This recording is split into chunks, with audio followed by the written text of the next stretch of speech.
Why railroads are a big deal for America. All right, folks, listen up. We're talking about something huge today. I'm talking about railroads. That's right, the good old iron horse. These aren't just relics of the past, no sir. They are the lifeblood of our economy. Everything you buy, everything you use, chances are a train had a hand in getting it to you. From the food on your table to the car in your driveway, railroads are working day and night, hauling massive amounts of goods across this great country. They are the unsung heroes, the steel arteries pumping commerce everywhere. It's a beautiful thing, really. You gotta understand, these aren't just choo-choo trains for fun. This is serious business. We're talking billions, even trillions of dollars in goods moved every single year. When the railroads are chugging along smoothly, the economy smiles. When they hit a snag, well, everyone feels it. Now let's get down to brass tacks and see who's running this incredible show. Get ready to learn because knowledge is money.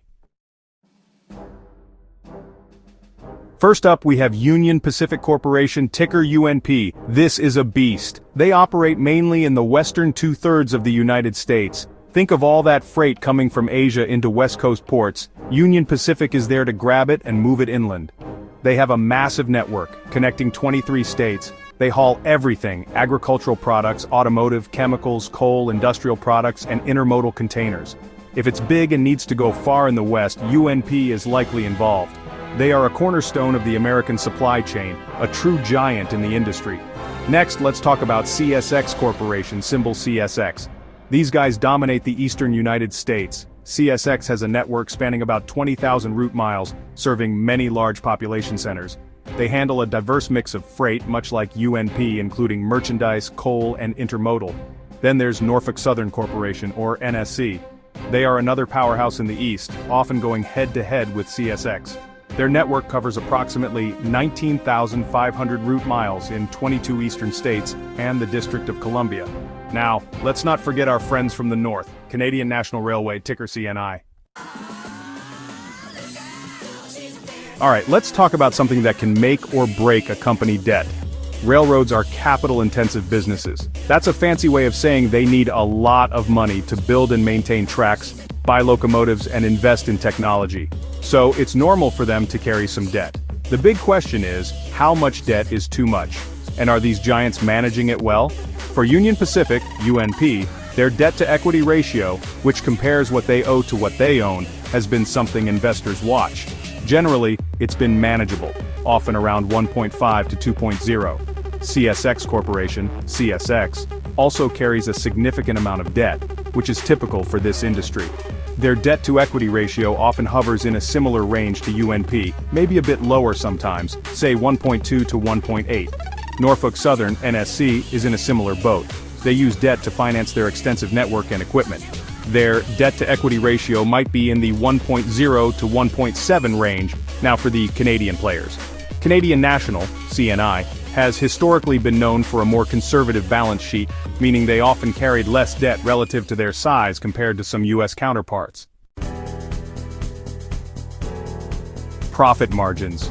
This is where the rubber meets the road, or in this case, where the steel wheel meets the steel rail. We want to know how much money these companies actually keep after all the expenses. Let's look at operating margin. For Union Pacific, UNP, their operating margin has often been very strong, sometimes in the 40 to 45% range. That's impressive. It means for every dollar of revenue, they're keeping 40 to 45 cents as operating profit. CSX Corporation, CSX, has also been working hard on its margins. Under new leadership in recent years, they implemented Precision Scheduled Railroading, PSR, a strategy focused on efficiency. This helped boost their operating margins significantly, often getting them into the high 30s or even low 40s percentage-wise. Norfolk Southern, NSC, has also been adopting similar efficiency strategies. Section 5. Spending big to win big future. Proofing the rails. You gotta spend money to make money, right? And in the railroad business, you gotta spend big money. These companies are constantly investing in their infrastructure and technology to stay competitive, safe, and efficient. Union Pacific pours billions every year into its network. We're talking about replacing old tracks, maintaining bridges, and upgrading signaling systems. They also invest heavily in new, more fuel-efficient locomotives. CSX Corporation is no different when it comes to capital expenditures. They consistently reinvest a large portion of their earnings back into the business. This includes track renewal programs, modernizing their locomotive fleet, and expanding capacity at key terminals, especially their intermodal facilities. Norfolk Southern also has a robust capital investment plan. They spend billions annually on maintaining their extensive track network, ensuring it's in top condition for safety and efficiency. Section 6, Dividend Delight, choosing income. Alright, income investors, perk up your ears, we're talking dividends. Many of these big railroad companies are solid dividend payers. That means they share a piece of their profits directly with you, the shareholder, usually every quarter. It's like getting a little paycheck just for owning the stock. Union Pacific has a long history of paying dividends and, importantly, growing them over time. Their dividend yield, which is the annual dividend per share divided by the stock price, is often in the 2% to 2.5% range. CSX Corporation is another reliable dividend payer in the railroad sector. They too have a track record of increasing their dividend payments to shareholders. Their dividend yield is often competitive, sometimes a bit lower than Union Pacific, perhaps in the 1.5% to 2% range, but it depends on the stock price at any given time. Norfolk Southern also fits the mold of a dependable dividend stock. They typically offer a dividend yield that's attractive to income-focused investors, often in the 2% to 2.75% ballpark, sometimes even a bit higher depending on market conditions. Section 7. Tracking the past, how these stocks have rolled. Let's hop in the time machine and look at the historical performance of these railroad giants. Past performance is no guarantee of future results, you hear me? But it can tell us a lot about a company's resilience and ability to grow over the long haul. Union Pacific, since its modern IPO or relistings, has been a fantastic long-term investment for many. The stock has seen significant appreciation over the decades, navigating economic cycles, recessions, and booms. There have been ups and downs for sure because railroads are tied to the economy. But the overall trend for Union Pacific has been powerfully up. CSX Corporation also has a compelling story of long-term growth. If you had invested in CSX decades ago and held on, you'd likely be a very happy camper today. Norfolk Southern shares a similar narrative of long-term value creation. Section 8. Crystal Ball Time Railroads in 2030, 2040 and beyond. Alright, let's gaze into the future. What's in store for these railroad titans by 2030, 2040 and even 2050?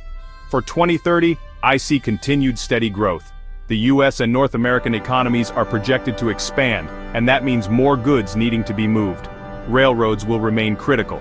We'll likely see even more intermodal traffic as companies look for efficient and greener ways to ship. Technology will play a bigger role, more automation in yards, better tracking and predictive maintenance. Fast forward to 2040. I still see railroads as a backbone.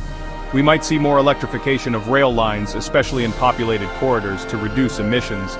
Battery technology for locomotives or hydrogen fuel cells could be more widespread. Section 9. The Investor's Switchyard, pros and cons of hopping on board. So, you're thinking about investing in railroad stocks? Smart, but hold your horses. Let's weigh the good and the not so good. First, the pros. One of the biggest is the economic moat. These companies have massive established networks that are incredibly expensive and difficult for anyone else to replicate. That means limited direct competition for new entrants in the rail space.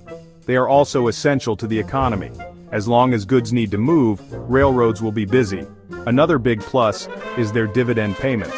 As we discussed, many of these railroad giants are consistent dividend payers and growers. If you're looking for a steady stream of income to supplement your portfolio, these stocks can be a great choice. They generate strong cash flows, allowing them to invest in their business and return capital to shareholders.